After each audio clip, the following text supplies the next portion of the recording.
उस दिन आप कहाँ थे जिस दिन ओबीसी ने योगी जी को मदारी कहा था?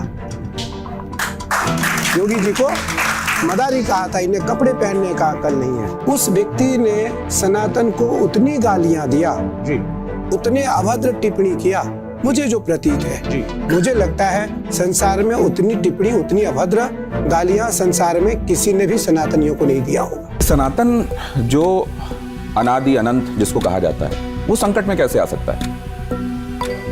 दिनेश जी, वो संकट में मुझे जो लगता है, अगर हम धर्म और परंपरा को देखें तो हमें ऐसा प्रतीत होता है कि सबसे पहले तो वो मेरे द्वारा ही संकट में आया।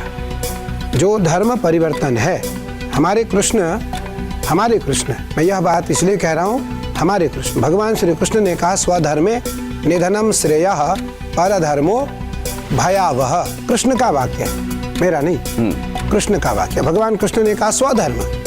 उसमें कृष्ण ने ये नहीं कहा कि केवल अपने धर्म, सनातन धर्म का पालन करो, जो जिस धर्म का है वो उस धर्म का पालन करें। स्वधर्मे निधनम श्रेयः परधर्मो भयावह। लेकिन आज लगभग पूरी दुनिया में भ्रमण करने का अवसर हम लोगों को मिलता है। आचार्य पद पर होने के नाते जो जिस प्रकार से आज परिवर्तन किया जा रहा है, छोटे परिवारों को और बुद्धिजीवी परिवारों को मोटिवेशन करके, मुझे लगता है उसके कारण धर्म संकट में है। तो क्या आपको ये लगता है कि इसके लिए वही व्यवस्थाएं जिम्मेदार हैं? जैसा आपने कहा कि उसके लिए पहले मैं जिम्मेदार हूं, क्या वो व्यवस्थाएं जिम्मेदार हैं जिनको हमने अंगीकार किया, जिसमें कुछ लोगों को आज ये लग रहा है कि उनको हेय रखा गया, हीन रखा गया, कहीं ज्यादा सम्मान और इज्जत उनको कहीं और जाने पर मिल सकती है, और इसीलिए ये धर्मांतरण वाली बात हो रही? मैं इसी का जो दूसरी पंक्ति है श्लोक का, निधनम श्रेयः परधर्मो भयावह। दूसरे धर्म में जाने से यश मिलने के बाद भी भय रहेगा। जिस प्रकार कोई कवच पहनता है या ब्लड प्रूफ जैकेट पहन ले, तो ब्लड प्रूफ जैकेट पहन के वो कितने देर रह सकता है? उसको उतारना पड़ेगा। जिस दिन वो उतारेगा, जिस समय वो उतारेगा, उस समय उसे गोली का भय होगा। इसलिए जैकेट हमारे पास धर्म का हो। अब ये बताइए कि ये जब आपने कहा कि डरना चाहिए, आपका मंतव्य क्या था? क्या ओवैसी को डरना चाहिए प्रधानमंत्री से? विवेक जी, मैं आज पहली बार आपसे मिला, मैंने बहुत सुना आपके बारे में, देखा भी, अच्छा है, खूब प्रखर वक्ता है आप। सनातन के विरुद्ध में खूब अच्छी तरीके से बात कर लेते हैं आप, अच्छी तरीके से बात कर लेते हैं आप, खूब अच्छे फॉलोअर्स हैं आपके, खूब आपको फॉलो करते हैं। मैं एक बार जरूर की इस बात को कहना चाहूँगा कि उस दिन आप कहाँ थे जिस दिन ओबीसी ने योगी जी को मदारी कहा था? योगी जी को मदारी कहा था, इन्हें कपड़े पहनने का अकल नहीं है। आप देखने में क्या पहन के आया हूँ? कोई वस्त्र नहीं है, क्योंकि हम सिला हुआ वस्त्र नहीं पहनते, और इतना वस्त्र है, नीचे वस्त्र नहीं पहनते। हमारे टहनी से नीचे वस्त्र ना आए, हमारी परंपरा है। अब हमें कोई कह दे कि मैं भिखारी हूँ, मेरे पास वस्त्र नहीं है, नहीं है। पहले हमारी मौलिक सिद्धांतों का अध्ययन आपको करना पड़ेगा कि साधु संतों का मौलिक अधिकार क्या है, एक। दूसरा, ओबीसी से मेरा कभी कोई संबंध नहीं है, मैं कभी उससे मिला नहीं, मिलना भी नहीं चाहता। मेरा भी नहीं है। ठीक है, हो सकता है आप कभी गुप्त मिले हो। नहीं अच्छा, खुले मिलेंगे। अच्छा, ठीक है। तो विवेक जी, उस व्यक्ति ने सनातन को उतनी गालियां दिया जी, उतने अभद्र टिप्पणी किया, मुझे जो प्रतीत है जी, मुझे लगता है संसार में उतनी टिप्पणी, उतनी अभद्र गालियां संसार में किसी ने भी सनातनियों को नहीं दिया होगा जी। मुझे लगता है उस समय आपका एक पिटीशन कोर्ट में क्यों नहीं गया कि मैं भी इस भारत में रहता हूँ, मैं भी इस भारत में रहता हूँ।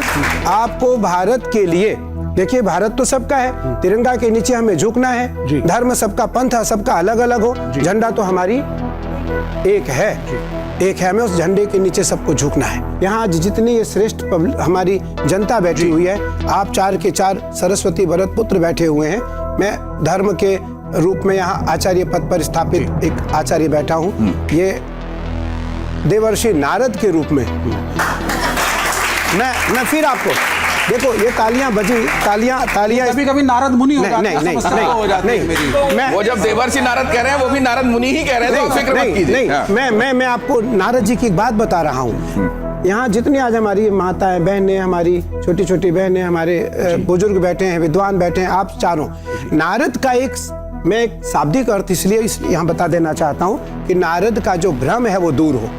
नारद नारद नारद, जिसकी वाणी कभी रद्द ना हो, वो नारद है। नारद साधारण शब्द, नारद नारद, जिसकी वाणी रद्द न हो।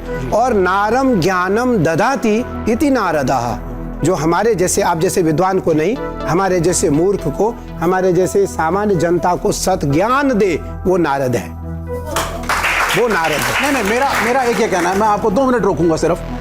आपने योगी आदित्यनाथ जी की बात विवेक करी। जी, आपकी आज्ञा से ये चलानू, नहीं आपकी बात ही पूरी होगी, आप ही की बात पूरी होगी। जरा ये देख लीजिए, ये देख लीजिए, उसके बाद अपनी बात कहिएगा। जी, ये चलाइए जरा। अरे जिहाद तुम जानते नहीं, जिहाद अगर किसी ने किया ना फडणवीस, अल्लामा फजल हक खैराबादी ने अंग्रेजों के खिलाफ किया था जिहाद का फतवा देकर। जिहाद अगर किसी ने किया था इस देश को आजाद कराने के लिए, तो मुरादाबाद के अल्लामा काफी ने दिया था। बुर्रे जिहाद, वोट जिहाद, धर्म युद्ध, लगता है फडणवीस तुम जरा थोड़ा दिमाग। वोट जिहाद करना पड़ेगा, ये तो हमने कई बार सुना। अब अगर उसको लेकर ये कहा गया कि फिर इसको काउंटर करने के लिए आपको धर्म युद्ध करना पड़ेगा, तो इस पर ये ओवैसी जी अपनी बात कह रहे थे। नहीं, मैं एक चीज पहले आप कह लीजिएगा जरा। अब ये प्रसंग हुआ है तो जरा इस पर टिप्पणी आ जाने दीजिए। देखिए, वोट हमारा मौलिक अधिकार है और हम वोट उसी को देंगे जो राष्ट्र का रक्षक होगा, जो राष्ट्र का रक्षक होगा। हम अपना मत का अधिकार उसी को देंगे जो धर्म का रक्षक नहीं, राष्ट्र का रक्षक होगा। धर्म का रक्षक अलग अलग हो सकते हैं, आप अलग धर्म के हो सकते हैं, मैं अलग धर्म का हो सकता हूं, आप अलग धर्म के हो सकते हैं, लेकिन राष्ट्र सबका है। जो राष्ट्र की रक्षा, राष्ट्र में सर्वोपरि कौन है? गंगा, गाय, मानवता, मौलिक सिद्धांत और राष्ट्रीय परंपरा, राष्ट्रीय ध्वज। इन पांचों के प्रति जिसका समर्पण होगा वो वोट का अधिकारी है। देखिए, इससे ये जो कहा जा रहा है, इससे किसी का अहित नहीं होता, बल्कि इससे किसी का अगर होगा तो मंगल ही हो सकता है। लेकिन 2014 से पहले, 2014 के बाद और आगे सनातन आपको कैसा दिखाई देता है?